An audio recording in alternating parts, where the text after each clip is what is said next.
Tori Lavander is our special guest, and he is the biggest Terry Gilliam fan. Swade probably needs to get laid with Brad Dourif already, and Walter might be a little too into trash. This is Fake Film Fans.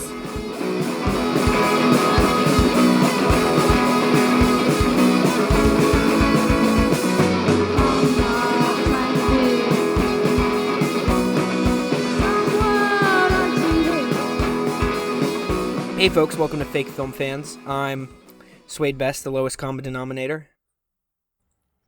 And Walter's supposed to introduce himself. He's real good at this whole podcast thing. Oh, I apologize. I didn't realize it was supposed to be me first. But I am Walter. I'm the perfect sound of a mouse click. You know, a constant addiction. You know, because when you click a mouse, you get that gratisfaction. The gratisfaction. You gotta love it. And Catherine said that Batman is lame, so I buried her in my basement, and she's gonna have to dig her way out. This is actually what I heard from Catherine. She said she's her computer became a robot killer, so she has a legit battle, so she can't make it. She kind of has to save our lives. And replacing her today, we have Tori Lavander. Yes, I believe the aforementioned bitch. That's true. Yeah. Yeah, Tori is the podcast bitch.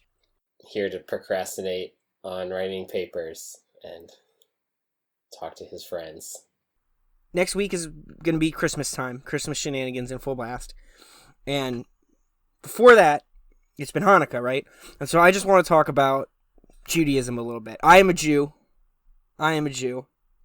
And I've never experienced actually any anti-Semitism, which is not to say it doesn't exist, because there's a very attractive friend of mine who she has experienced some anti-Semitism in her life. I think it's because she's actually very hot. But I think the true anti-Semitism that all Jews experience is being really embarrassed and frustrated around other Jews who are just the worst.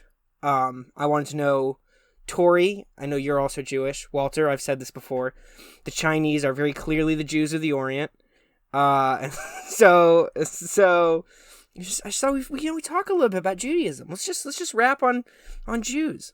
You know, it's funny that you said the anti-Semitic stuff, because I don't really think I've experienced any anti-Semitism in my life either, especially being from New York. Not a lot of anti-Semitic people in New York. But I that did just bring back a memory that there was this kid in high school who was Muslim, ironically, but would throw like change at me and be like, "Oh, you're Jewish, ha ha ha, pick it up." And I didn't even at the time like perceive of it as anti-Semitism, because I was just like, "Oh, he's just a fucking idiot." I don't know. He watches too much Family Guy. But do you know what I'm talking about, Tori? When so for instance, I went to a city council meeting for my town, I guess my city really, and it was real rough. 5 out of 7 people voted to make it illegal to sleep on the street, made it $250 fine, so all the homeless people are not gonna have anywhere to go. It's fucking brutal. Thank you, Mayor. He's fucking sucks. Before that, there's this woman, I'm not going to say her name. Let's just call her Karen, because she's got some Karen energy. She shops at the place I work at. And she's a fucking pain in the ass. And there was just like a general remarks section, and she comes up to talk to the city council, and she's wearing like a Hanukkah themed menorah sweater, and she just has a bicycle tire. Yeah. And she holds up this bicycle tire, and she starts talking about how Roanoke is like the hub of various places. And she starts putting pieces of paper in between the spokes. It's like, here's the medical hub. Here's the musical hub. Here's the social justice hub, and just the mayor, who's just like, he looks kind of like Steve Harvey because he's black and bald and kind of chubby. Is just like looking at her, just like, what is this woman doing? And she just keeps putting these pieces of paper, and then she just looks at them, and she's like, when I just want everyone to know that this is how we should be thinking about it when we put our money in the city.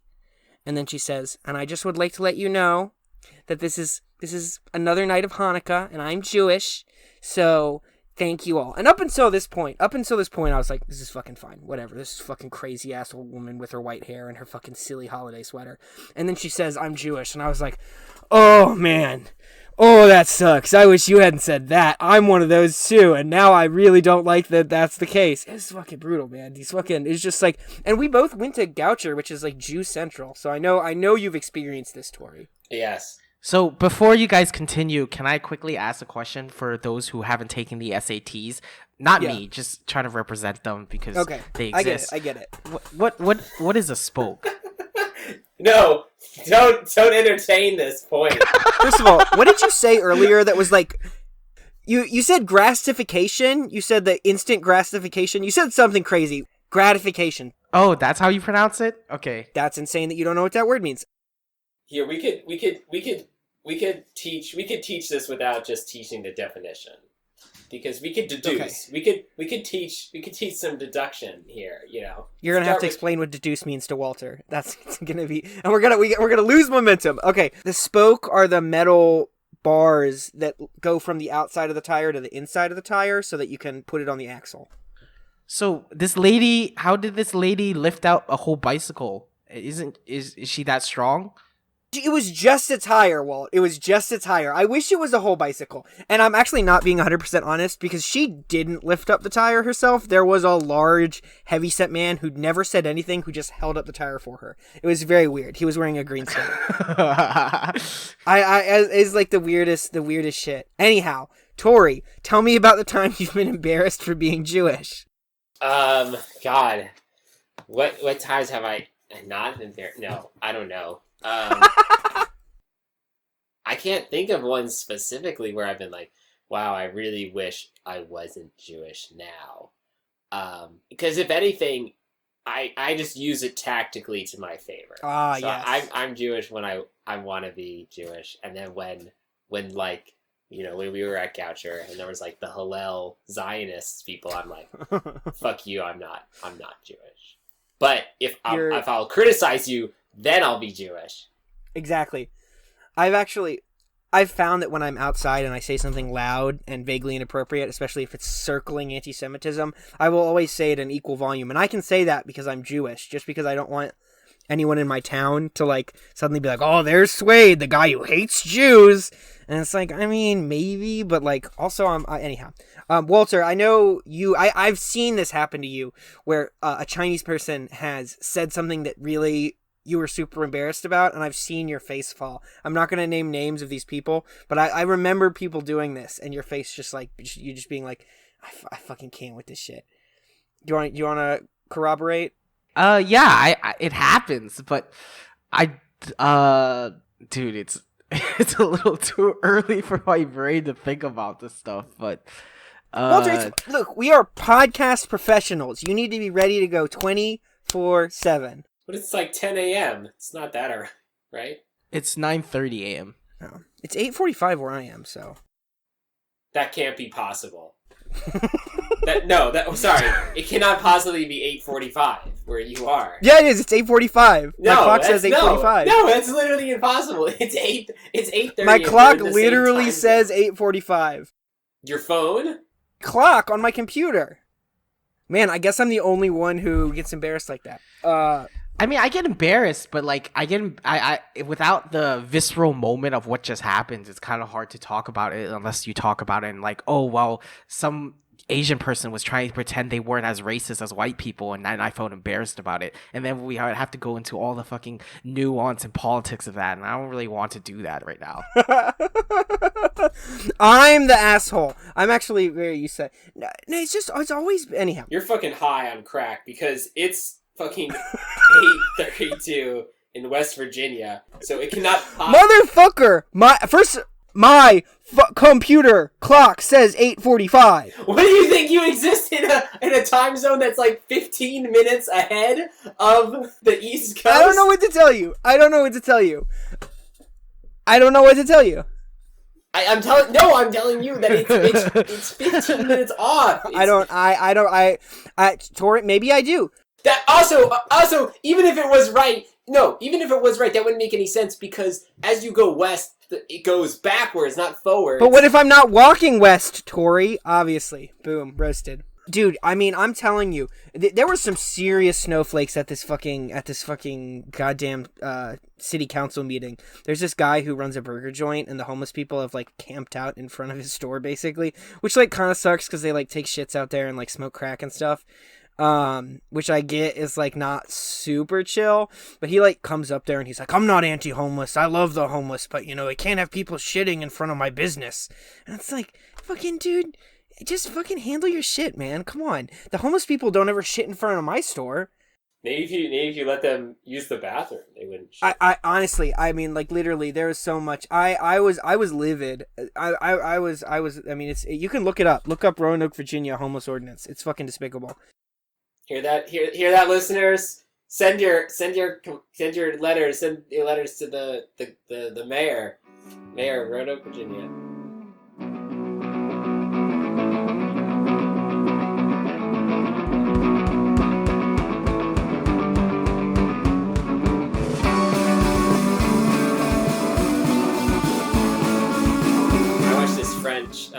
This short film by this French director Chris Marker. I'm gonna say. I hope I'm not getting the name Chris wrong. Marker. Did he invent the marker? The marker, like a Crayola? Like a Crayola? Like a Crayola, Tori. Like a marker, yeah. Like a Toyota Corolla. Like a Toyota Corolla. Do you think Chris is a color in French? So is this how you guys do it? You just like you start talking movies and then you just like interrupt. Alright, Tori, go ahead. Talk about your fucking stupid ass French movie. Le Jet, the Jetée, Le Jet. It's what's interesting about it is that it's a short film composed only of still images. There are like they're purposely photographed to tell a story. They're not just like random collaged together, but they are just still images. At some points, there are still images in a really fast sequence, or sometimes they're in a really slow sequence, but it's just the still images and then like a narrator's voice, and then every so often you get some whispery voices of people. Anyway, it's a sci-fi-ish. Yeah, it's a sci-fi movie about post World War III Paris. Like the whole world is basically annihilated, except there's now the last chance of hope is they're trying to send people into the past or the future to like get help, because that's like the only chance of humanity's survival. How are they going to get help from the future? I don't know, because it's like they're going to help them get out of it or something, you know, help them get out of their predicament. So they use this guy who has a very, like, they have these prisoners, and that's who they conduct the experiments on. And the protagonist is one of the prisoners. And through their test, they found that he has a very powerful imagination. So they're like, oh, that's good. And so they send him into the past. So they keep sending him into the past, and he keeps meeting, it's like, you know, just before World War III Paris, and he keeps meeting this woman who he, like, walks with, and he just wants to, like, they just go on these random walks, but, you know, he keeps coming back to the present. And then they send him into the future, and then he meets the future people. They figure out how to, like, it's not really clear how they help How them. do they do this through just pictures? It relies a lot on the narration. Oh, okay. So the narrator's, like, constantly telling the story of what's happening. What I also find interesting about the film is that it kind of actually forces you to do a lot of like the work yourself, because not only is it just like pictures, but like for instance the device that they use to like send him into the future is very clearly like a styrofoam mask that they've like very crudely cut out and just taped to this guy's head. It's like anybody could have done this. It's like, and so it's kind of funny, but it also it's kind of fun to have that as a movie, because it really makes you try and force yourself into believing the story or being involved in the story in a way in which it's like, well, I'm going to ignore all of these things, even though it's so obvious that this could, you know, not be real. But I kind of like that super low budget idea. Anyway, So they send him into the future. He meets the future people. They're able to save humanity, and they're going to execute the guy because they don't need him anymore. The future people who can time travel at will come to him, and they're like, "We'll give you what do you want to like come hang out with us in the future, and it'll be chill. We'll give you anything you want." And he says, "No, I want to go hang out. I want to go back to this past," because he wants to be with this woman that he was with before everything turned bad or whatever. And then they send him back to the past, and then it turns out once he gets back there that like the people from the present tracked him down into the past and killed him in the past, and that that this death as a child that he witnessed in the past was actually his own death. This sounds pretty fucking sweet, dude. Yeah, I mean it's only 30 minutes, so it's totally worth the watch. I read that it was the influence of, I think Terry Gilliam made a movie called 12 Monkeys, which is based on it.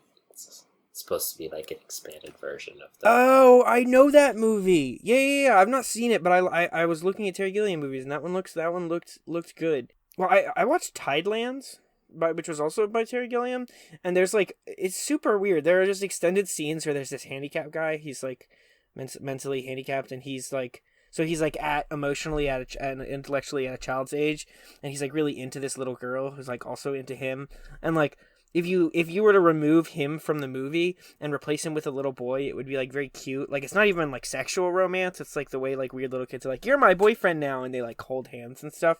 But it's just like old ass man instead. Super weird, super upsetting, super fun.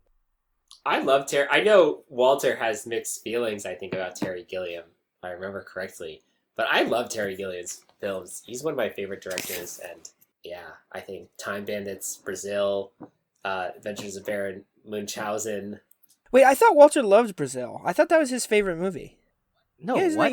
That and what was the other one? Oh my god, what's his name? No, Wes Anderson. You love Wes Anderson movies.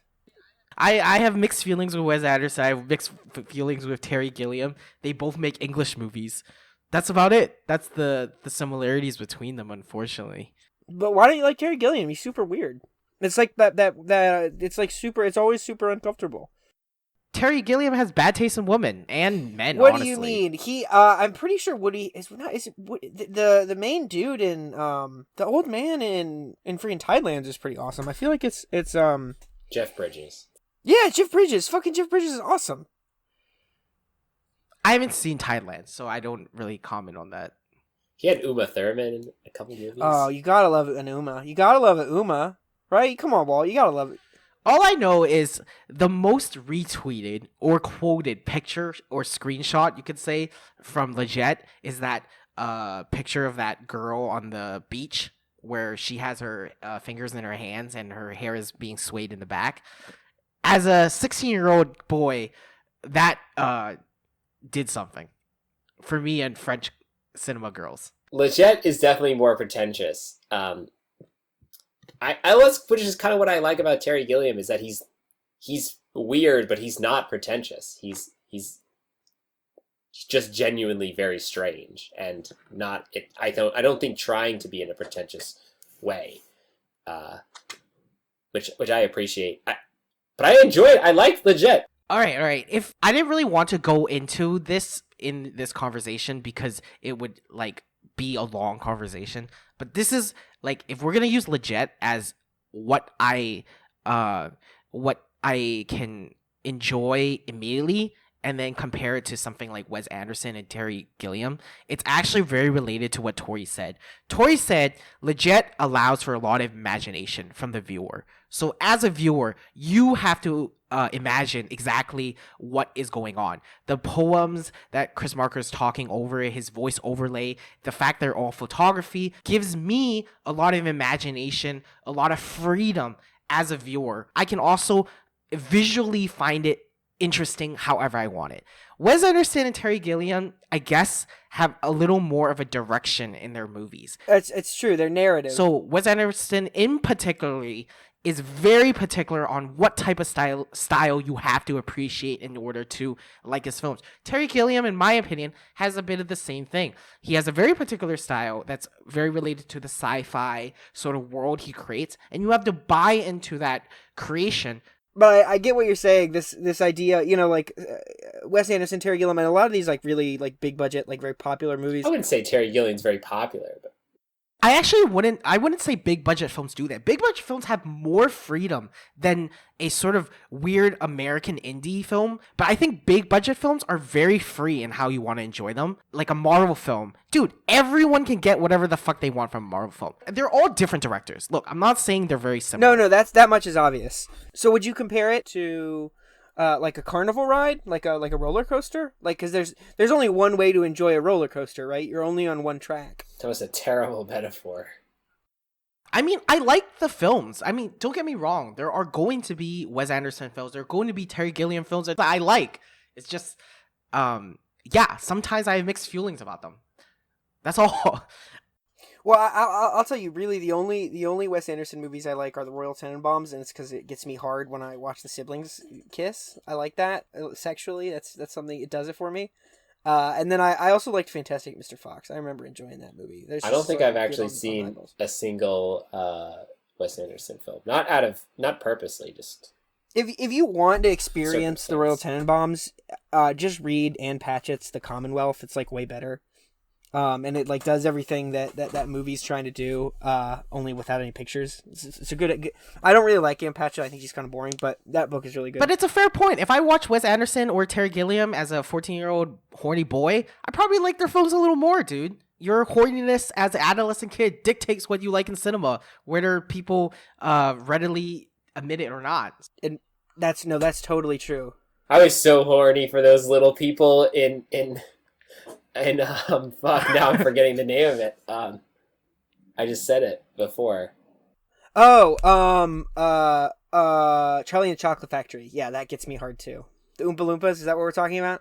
No, the Terry Gilliam one that I just said. Was it Minecraft? Yeah. It was Minecraft? Was I right? You know what I like about Terry Gilliam too?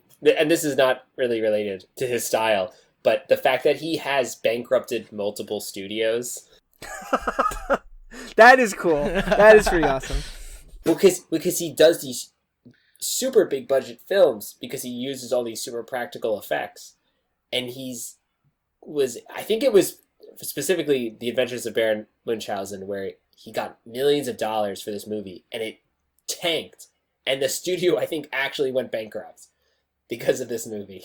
I think that's fucking fantastic. People really were upset about Tidelands because of all the like weird little girl old man energy. Like there are like a lot of people who were like, this movie should not have been made. It made my stomach upset, which was cool. I'm always into that.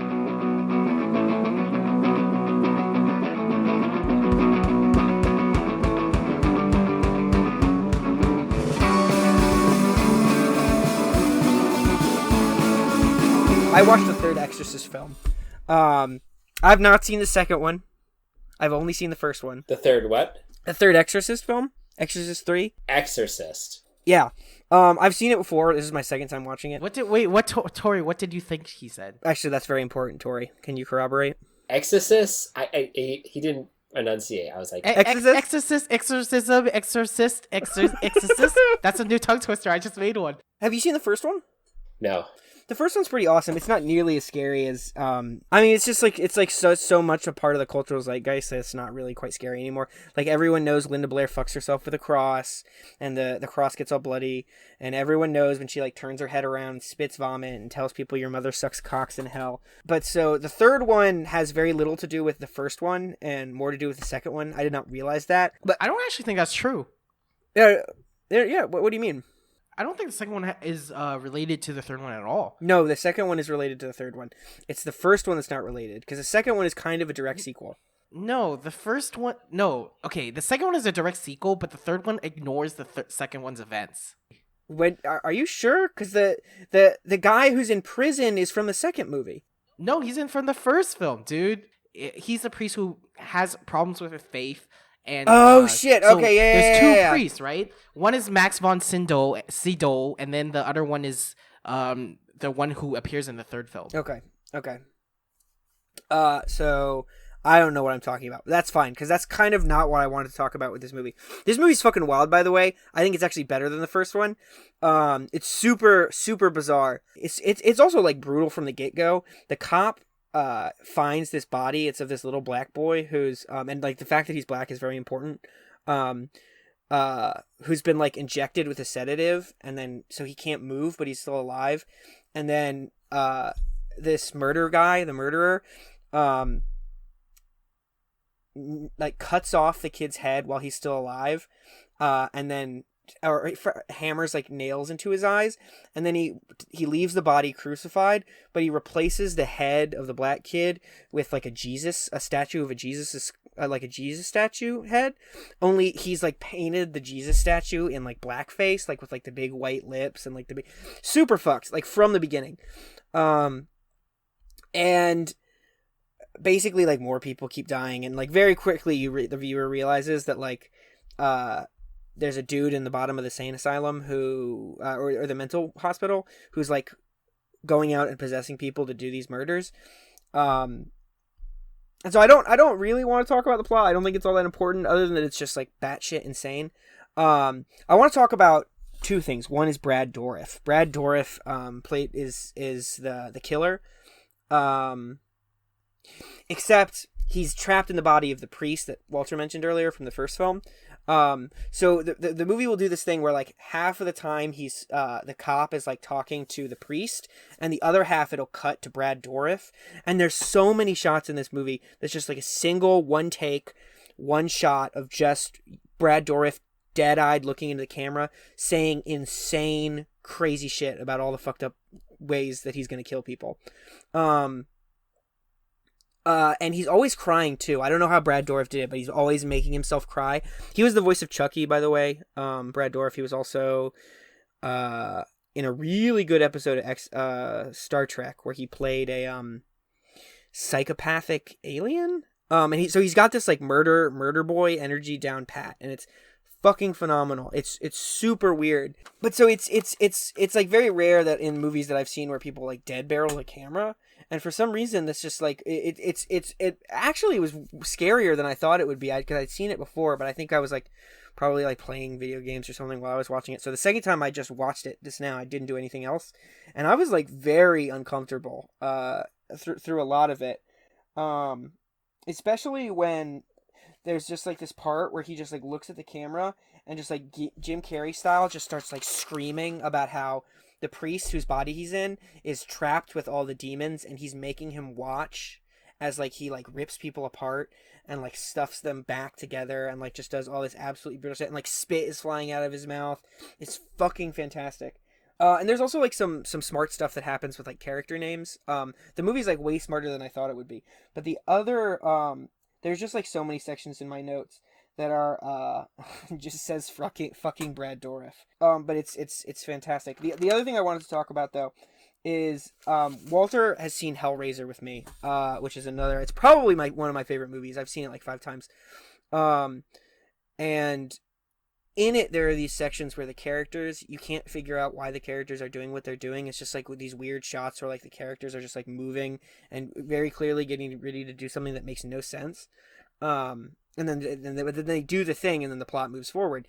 And after I watched it for like the last time I saw it, I was like, what the fuck is wrong with Clive Barker, who directed it? I was gonna say, didn't Clive Barker actually direct that? Because he wrote what it's based on too. Yes, he wrote The Hellbound Heart.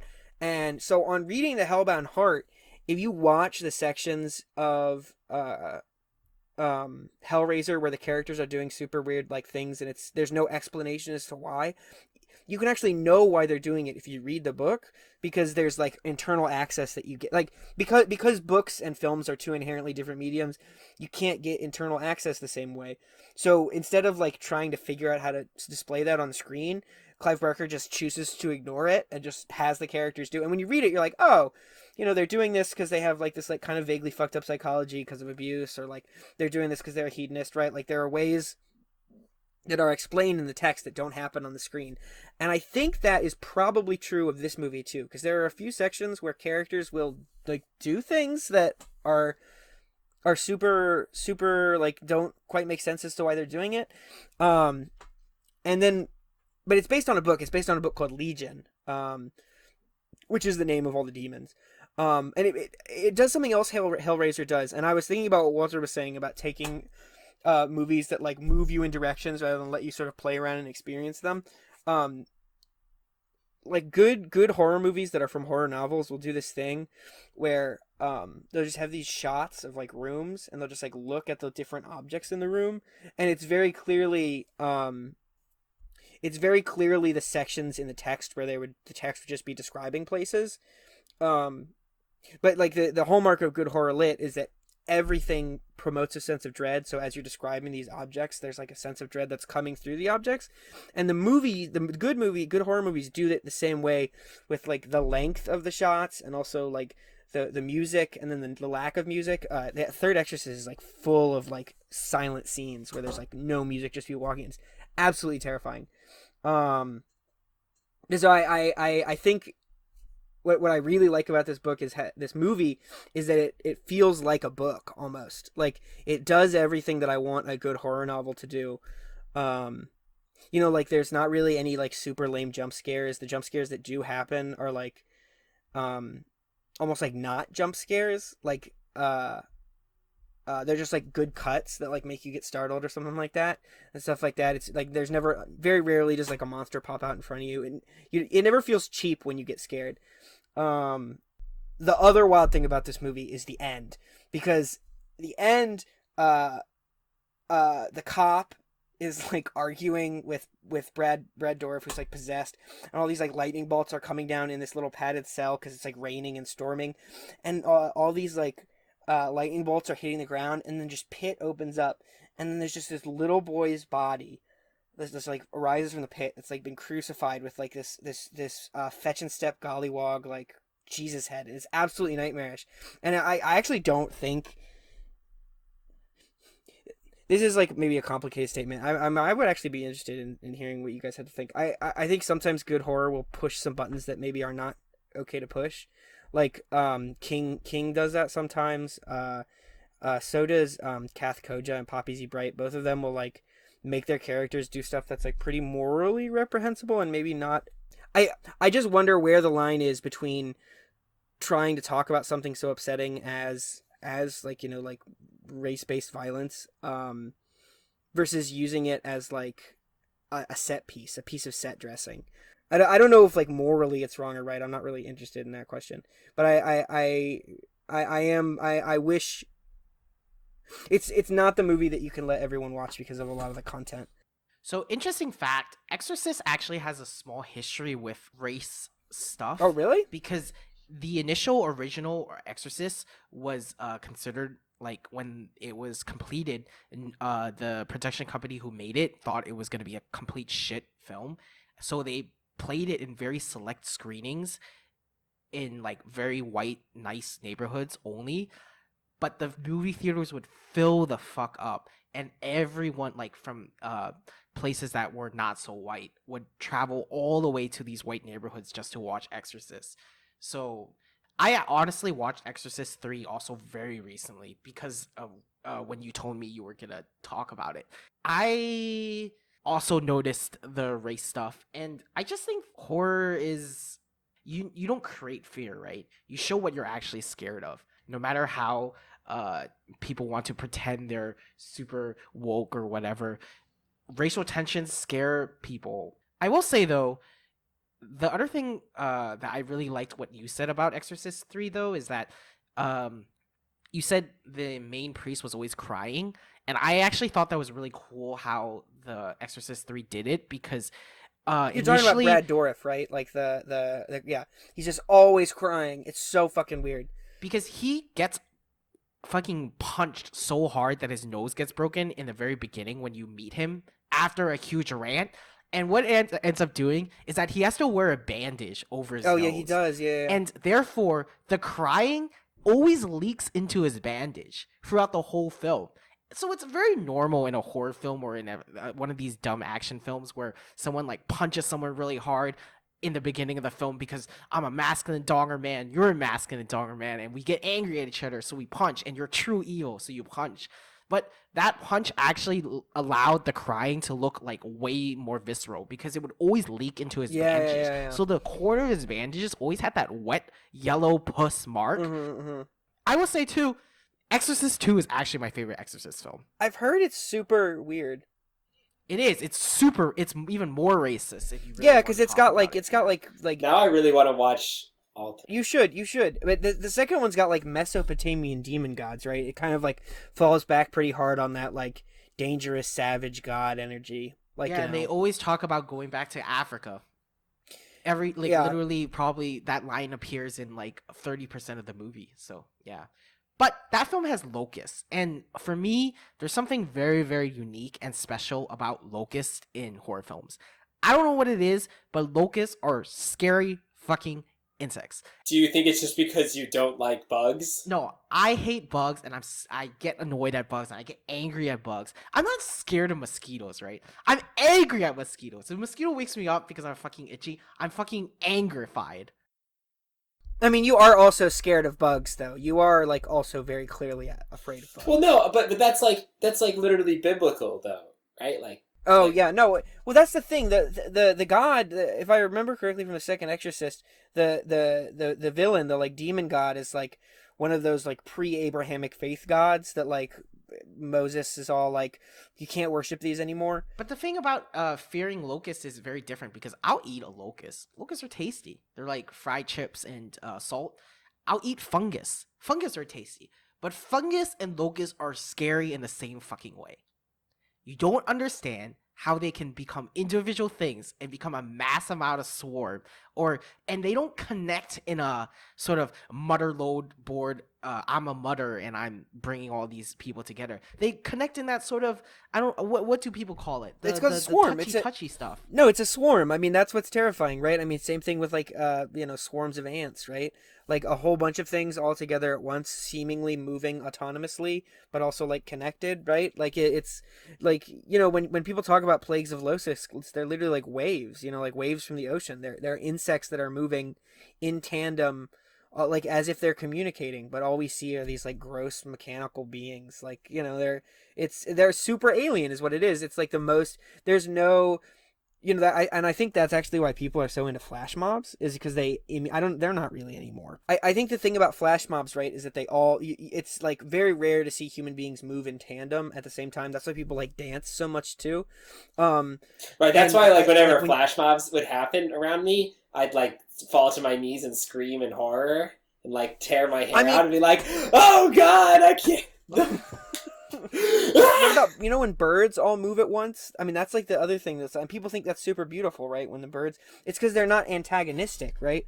But like when you see a swarm of locusts, they're about to decimate your crops. But there's a difference between a swarm of locusts and a swarm of ants, because ants, you imagine a queen. You think of it in a concept on a film or something like that. In my opinion, a swarm of locusts, there's something uniquely scary about it because it's so leaderless. But I want to go back to something Walter said about horror, which is that it's actually just a representation of what you're afraid of. Because I was watching an interview with Ari Aster, Hereditary and Midsommar. Midsommar? Is that what it's pronounced as? How were you pronouncing it? Midsummer. That's all right. And I mean, he talks about with both of those films that it's like, yeah, he talks about them on a very personal level of like, this is just what my anxieties or my fears, and when you entertain those to a certain degree. I was just gonna say, King says the same thing. Like if you what good horror does. Well, I think that's why when in good horror, when you can feel it, is because that's what's going on. It's not like it's about openness, right? It's about vulnerability. I mean, the reason I mentioned King a good bit is because I've read a lot of his nonfiction. There's not a lot of other horror authors whose nonfiction I've read, who talk about the writing process. But Misery some the scenes that like are so brutal to do with addiction. Some of that has to do with the fact that it was the first novel he was writing after getting sober. And if you read Pet Sematary, I mean, he wrote that book like maybe he started writing that book after his first child was born, after his first son was born, and you can just feel the anxiety, right? I mean, I don't know if you know Pet Sematary, but it involves the death of a child in a very brutal way. I always thought Pet Sematary was spelled with an S, but I've never thought cemetery as a word was spelled with an S. Isn't that weird? Okay, so Pet Sematary does start with an S. The S in cemetery in Pet Sematary does start with an S. They like make a point to mention that, even though normally it's a C. Oh, so it is an S. Okay, so I was correct. Yeah, they talk about it with an S in the book. But not normally. Like, I mean, it's not spelled with an S. It's spelled with a C. But when they talk the word, okay, Jesus, fucking Christ, the word cemetery is spelled with a C. In the book Pet Sematary, the gates above the Pet Sematary have an S, and they they mention that it's spelled with an S. Oh, okay. No wonder I had that weird thing in my head just now. Did you read that? Did you read Pet Sematary? No. Then how did you? I guess the cultural signifiers. Oh no! Spreaded its little fingers into my brain. Into his little brain, his little kissing brain. I love that. I love that he just says, "Oh well, that makes sense." That's why I thought it started with an S. Did you read the book? No. Well, Tori, I think what's come from this podcast is that Walter and I are capable of absorbing cultural information without looking at the primary text. Sure. That's not cultural information. That was him saying I have absorbed a minor detail about a book I did not read by telekinesis. I forgot the actual thing I was gonna say now because that's okay. It was probably stupid. No, I remember. Oh, great. It was about misery. It was about misery. Because I did. It loves company. Jesus Christ. The line, one of the lines I remember from Misery is when he's describing when, she's like been gone for a while and she hasn't been feeding Misery, the cow, and he just hears like the cow and the pig like screaming or whatever their noises are from the barn because they haven't been fed and it's cold, and how after a number of days like he can't the sounds just stopped. And I was like, for whatever reason, those lines, that was like the one of the most like the gut wrenching part of that book. I mean, there's some pretty other intense scenes, but that was like, I don't know. Well, I think one of the hallmarks of horror is taking away a sense and embellishing the other, because you can't, if you just have a page of like it looked like this and it's, I mean, there are like people who do that. Lovecraft did that a good bit, and it's why, I mean, he's not a great human, but also it's why some of his work is like feels super dated. Is so like his worst stories are the ones where he describes everything with multiple senses. The best ones that he's written are the ones that's just one sense, because then he can really get into the nitty gritty, the snickle fritz. And good movies, they've only, I think that's what makes horror interesting in movies, is there's only two senses you can engage with: visual senses and auditory senses. And I know this is true just for horror films in general, that something interesting about it is that even if the plot isn't interesting, that the acting and the creation of an environment and scenes can carry the film, which it sounds like actually that this one did. Yeah, no, it's like literally the best parts of this movie are like Brad Dourif being insane. I have like kind of a crush on Brad Dourif. Like I realize like some of my like weird like sort of physical attraction towards like crazy bad guys. Like sort of I've been watching Batman because I'm a child.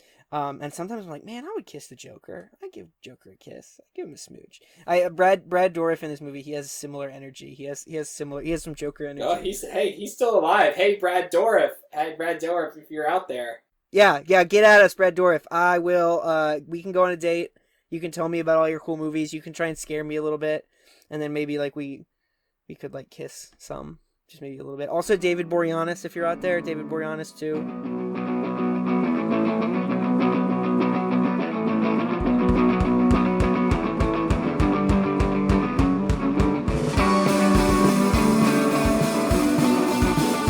Yeah, the film I brought is actually kind of related to Exorcist.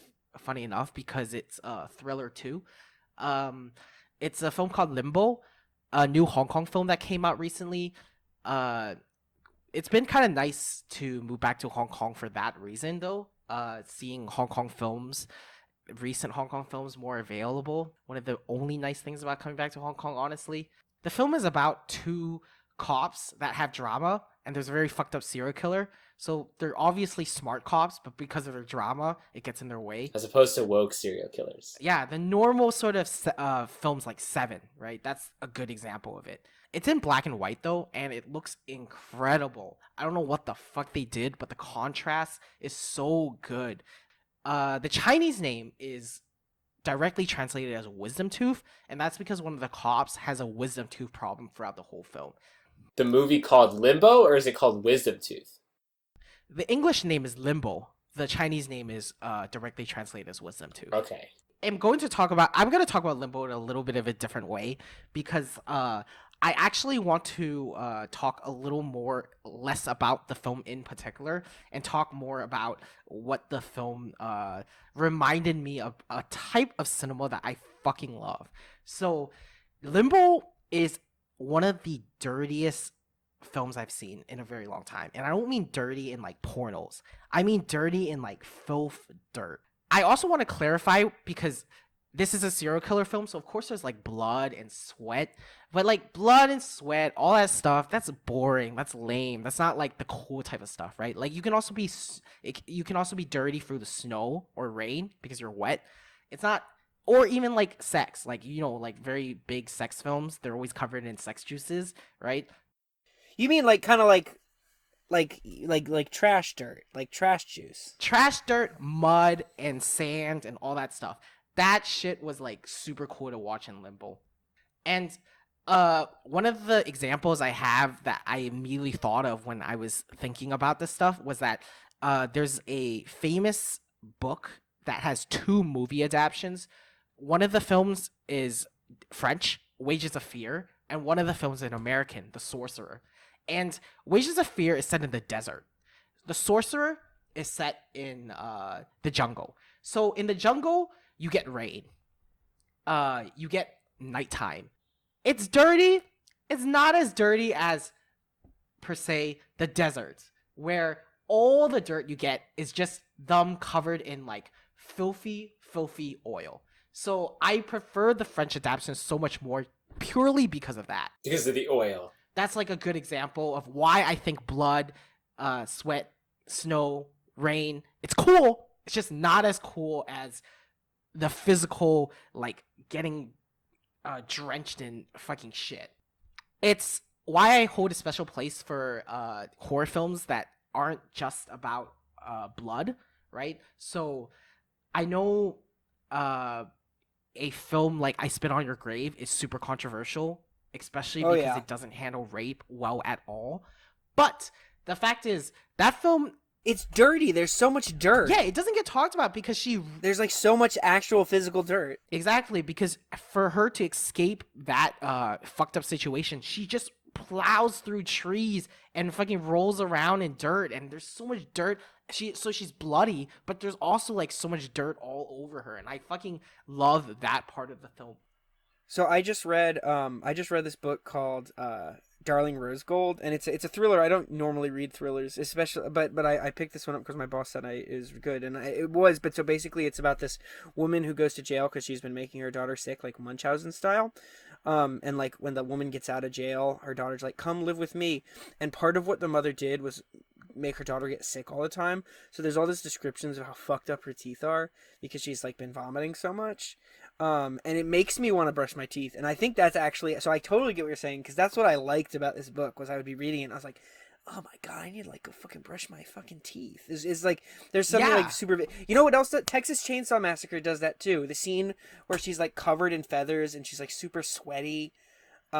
Yeah. That's Texas. Yeah. Like being dirty is uncomfortable. Yeah, visually. it's not just the sweat. It's the sweat and the feathers combined that makes that scene so... It's the feathers, the dirt. Yeah, and I really like that. So compared to another film that a lot of people think is very dirty, but I personally don't love it. So a movie called... I mean, I love the film, but I don't love the dirt aspect of it. There's this film called The Descent. Yo, that movie's fucking great. And yeah, they're in a cave, so there's a lot of dirt in it. But they're kind of the dirtiest scenes that are kind of always in the water, right? Yeah. Because they're what's it called, limping? Yeah, they're limping. No, snorkeling, chuchupeling. Do you mean spelunking? Spelunking. Yes, that's the word I'm looking for. I feel like people who listen to this should take a drink every time I interrupt Walter, and also every time, which is going to be a lot, and also every time Walter struggles with the English language. I think we should make it clear that this is not like Walter has as much trouble speaking any language. This is not like a English versus Chinese thing. This is like Walter just doesn't know how to speak words. But no, I think Descent is a great film, but I mean, the thing is, their dirtiest scenes are the ones covered in that gory water. Yeah. So there's a bit too much gore for me in a way. I'm not saying, oh, it's not fucking dirty enough for me. I'm just saying, like, compared to I Spit on Your Grave, I prefer a film's dirt from I Spit on Your Grave compared to Descent. Yeah. I think the key is relatability, right? Because everyone's like taken out the trash and like spilled garbage juice on their hands, or like fallen down a hill and gotten covered in mud.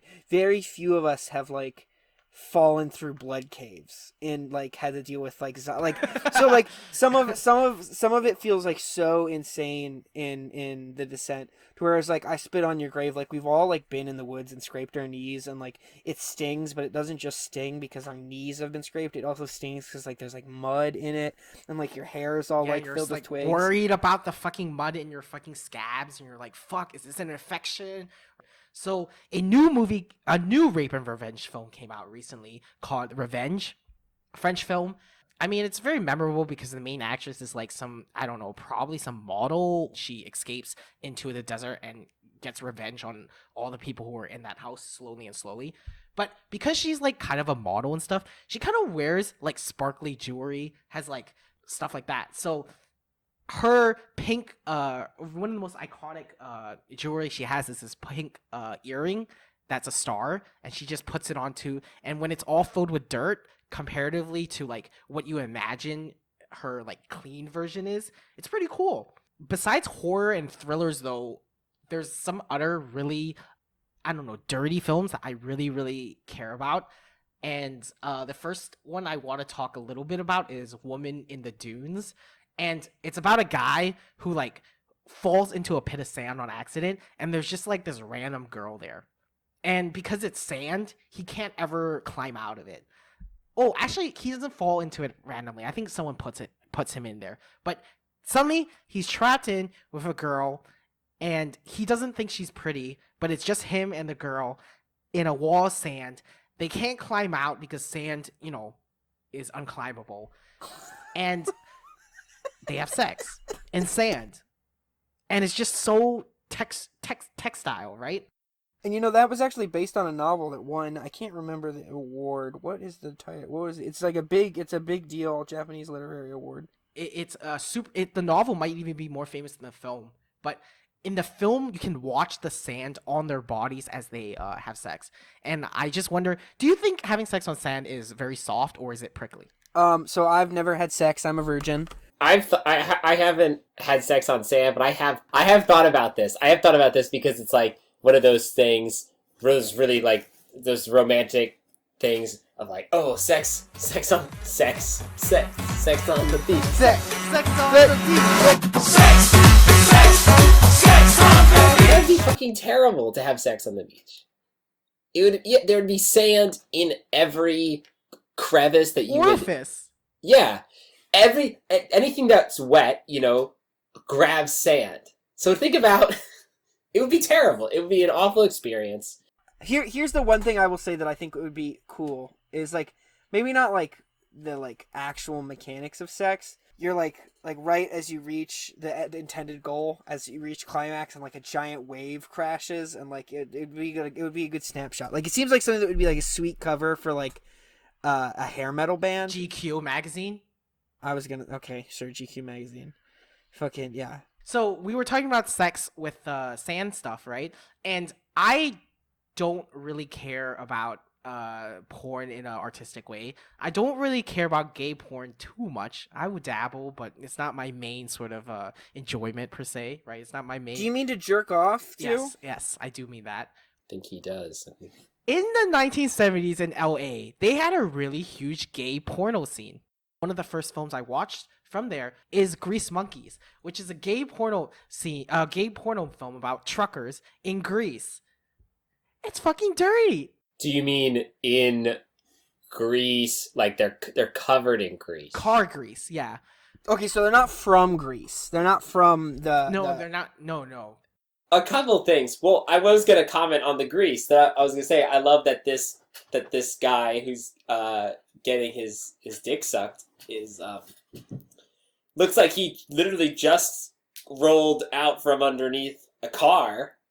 And he's just got, his wife beater on, and he's covered in grease, and you can't even see his dick. Which is interesting. Well, that's also because I didn't show you the movie, and I've only shown you pictures. But this is definitely a porn film. You can get hard and come through images of real sexual organs. So actually, when you work around oil a lot, one of the ways to actually clean up oil spills, like if you're like working in a car garage or something, is to just pour sand onto the oil, because then it soaks up all the oil and you can just like clean it up way easier. You can do it with kitty litter too, but kitty litter's more expensive than sand depending on where you're located. There was this time I was biking and I fucked up my bike. This is going to be such a good story. You guys ready? You podcast, you be ready for this really great Tory Levander story.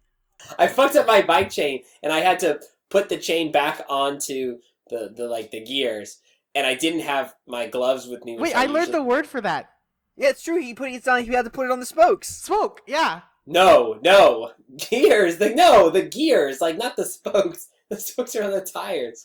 If you have to touch the chain of a bike, my hands were black when I was done. It was terrible. I had solidly covered in grease, in bicycle grease, and I didn't know what to do except I was wearing a wife beater, so I just took off the wife beater and I got as much of the grease off on this wife beater as I could, and I was just and it was during the summer, so I was like drenched in sweat. I was like drenched in sweat in New York. It's fucking hot.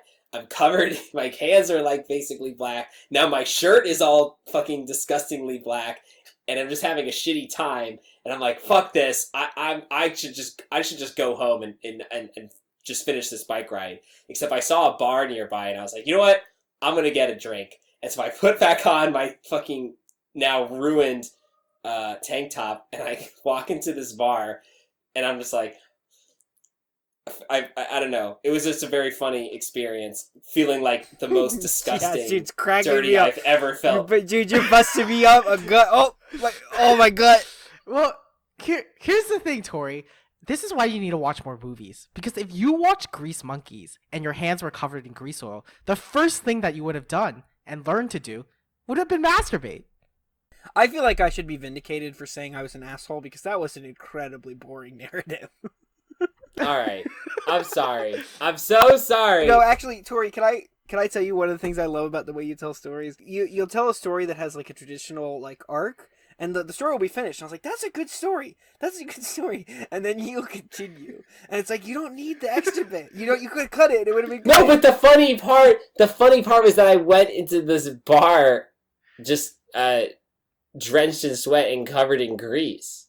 I thought the funny part was that you took off your shirt and cleaned it up. So that's... Maybe I just don't understand... Maybe I just don't understand what I think is like an interesting narrative in my head is not to... It's only to me. I like it when you tell stories because it means I get to bully you. And that's really, I think... Yeah, it's important to me. Maybe I'm just not good at... I don't know. I don't think there's a better way of telling that story, though. I don't think it has anything else interesting to offer. Do you think my love for dirt and films has anything to do with slime girls? Can I say this actually about the bike incident, the bike story? Okay. Did you meet a slime girl? No, but I will say this: there was a part of me that actually did enjoy being that filthy. People are like looking at you, especially when you have grease all over your shirt and your hands. People are kind of looking at you like you're a crazy person, and Nah, dude, it I feels hate kind of that. good. No, it feels good. I kind of like it. Well, let me be clear. At the end of the day, I want to get into bed clean. I don't want to get into bed sweaty and covered in grease, but I do enjoy, like, in especially when it's really hot, I enjoy sweating so much that it just pours into my eyes and I'm drenched. Like, it feels good to Is this be for that when the academic tries on poverty? Oh, I'm taking a break from grad school to get all sweaty and cover myself in oil. Oh. No, it's not. No, because I think on a day-to-day basis we avoid those, and I myself included, we avoid contamination. So once you fucking dip your hands in grease, it's kind of like, oh shit, well, I guess the barrier is broken now. And then you know how in some like war films or like in some horror films, for example, the protagonist will like get, increasingly dirtier. It's just like there's a point at which they're like, well, fuck it, I just don't care anymore and I have to go on my rampage. And it's like that's the point where the barrier is broken and they'll just accumulate whatever amount of filth without cleaning themselves. I wish we could have wars in air conditioning. Walter, what would your job be in the air conditioned army? No, Tori's talking about the blood and oil and the sweat and all that stuff, and the thing that sticks out to me is I hate sweat. So I would want to do oil. I just want to do sweat. So you're talking about the academic trying on poverty. Look at Mr. I like to watch gay men fucking grease says I don't like to sweat. No, Walter is the pinnacle. Walter is the pinnacle of that. Shit. All right, so I have to. I before I actually talk about Limbo, which I haven't done yet, I still want to talk about my most favorite of all time dirt films. There's a Polish film called Canal. It's about World War II, where the Polish lose, and in order to run away from getting, war prisoners or getting very unfairly treated in war, they run away through the sewers. And it's real story. Like, it just executed it so well, in my opinion. Like, soldiers were super covered all the time. You could see, like, weird sort of exhumed fumes from, like, the waste and the poop come out from the pictures, too. I really think Canal was the first film that I watched that got me into thinking and appreciating that type of stuff in movies. So, I think you could blame this film for my love for dirt. But Limbo itself was very interesting and very unique because Limbo's dirt wasn't. We talked a lot about different types of dirt and all this stuff, but Limbo's dirt was specifically trash bags and stuff. Like city dirt. City dirt. Yeah. So of course there's that metaphor. Humans in Hong Kong are trash. The film's brutal. There's corpses in trash. There's rape and trash. There's drugs and trash. So it's not exactly an easy film to watch. And it's one of those dirt films that you can't really fetishize because it is very uncomfortable. But it's done really, really well. And one of my favorite scenes was the main girl in this film offends a bunch of people by selling them all out to the policemen, and they're throwing all this trash on her. And Hong Kong trash from restaurants is always going to be noodles and soup. So she's covered in noodles and soup. What also makes Limbo kind of interesting with the trash stuff is trash is a little more stuffy. Like, it's a little more like... It's like physical. It's corporeal in a way that sand and dirt isn't. Exactly. So you can see the stuff in this film. It's very, very visceral, and you can actually, like... There's so much stuff, it becomes hard to concentrate on anything, right? I don't know. You start imagining, like, why is this... Like, it becomes an I Spy book, right? And I'm thinking about, like, the art director who created this film or worked on this project, and the director was like, I need this scene. It needs, like, 600 trash bags full of trash. Do you think the art director went out to buy fucking trash bags and had to like pay money, or they just went into the waste basket and just fucking took trash bags full of trash and just put them side by side into like the scene. That's a great point. That's like the best acting can come from like actually having to confront things, right? So like I think it would probably be more fun if like you had some, not more fun but like easier to act or whatever, if like you're like lying in the you're like snooping through the garbage to find the fingerprint of the killer, and you're like actually like, oh man, this is fucking like, this is like Johnny's chicken bone lunch that we like grabbed from like fucking the trash. Oh man, Johnny always has the stinkiest sandwiches. I mean, how funny would it be if it like the art director gets there and just starts unloading this van packed full of, dumpster trash bags. He's like, yeah, I got a free Coca-Cola. Some woman thought I was homeless. She gave me a free Coke. Just reek. I have to carry my, at the end of the week at the store that I work at, I have to bring the trash out, because my boss, tells me to, and I always just bring it to my car because I can recycle it. I can like stop at the recycling center on the way home. It's like way easier. But it does mean I have to like walk to the parking garage where I park. And there are some days where like I know my boss isn't going to be there, so I haven't shaved. And like I'm wearing like ratty pants and a t-shirt. And it's happened probably like 5 times in the last month that that's not true, probably like 3 times the last month that I've been mistaken for a homeless person, just because I've like got 3 giant trash bags and I'm like chain smoking and like probably talking to myself, and I've just got like 3 trash bags filled with stuff. One lady actually gave me, I stopped, I put my trash bags outside and I asked if I could get a Coke. She's like, yeah, sure. And I was like, give me 1 second. I started looking through all my pockets to try and find my debit card. And I like couldn't figure out where it was. And I knew it was in there because I just used it a little bit earlier. I'm looking for, finally goes, you, it's okay. You need this. And she just gave me the Coke. And I was like, okay. And I just like got my bags and I went back to my car and I'm like drinking the Coke. And I'm like, she thought I was a homeless person, huh? Okay. I will say that like in New York, if you wait for some apartment buildings, right? Like if you wait for like the trash pickup day in some big apartment buildings, the supers will bring out all the trash and there'll be like 20 trash bags piled up on the sidewalk. I mean, if you showed up before the garbage van came with a van, you could take all that trash. I mean, that's... Dude, I wish that's the one part I dislike about my neighborhood is like when I go through my neighbor's trash, because like to see if there's like cool shit in there, they like always they get like weird about it. Listen, that was the crucial word in that sentence was when. Yeah, well, because like sometimes someone's like getting rid of a bunch of cool shit, and it's like, oh look, there's like a dresser. I wonder if there's like cool shit in the dresser, and they're like, Swade, stop looking through my trash again. Sorry. I thought that you meant that you were going to your neighbor's trash cans and, like, digging through their trash. I mean, if there's cool shit in there, what if there's cool shit in there? See, I thought this was easier for you to do because you could just play it off like a raccoon got them. That's true. I could do that. I'm going to have to try that. What if I dress up as a raccoon and I just start going through people's garbage? I'm like, ooh. Well, they think you're homeless anyway, so it won't matter, I remember going to these 2 metalhead friends of mine from high school over to their place, and we were just like, we would like sit and chain smoke in their garage.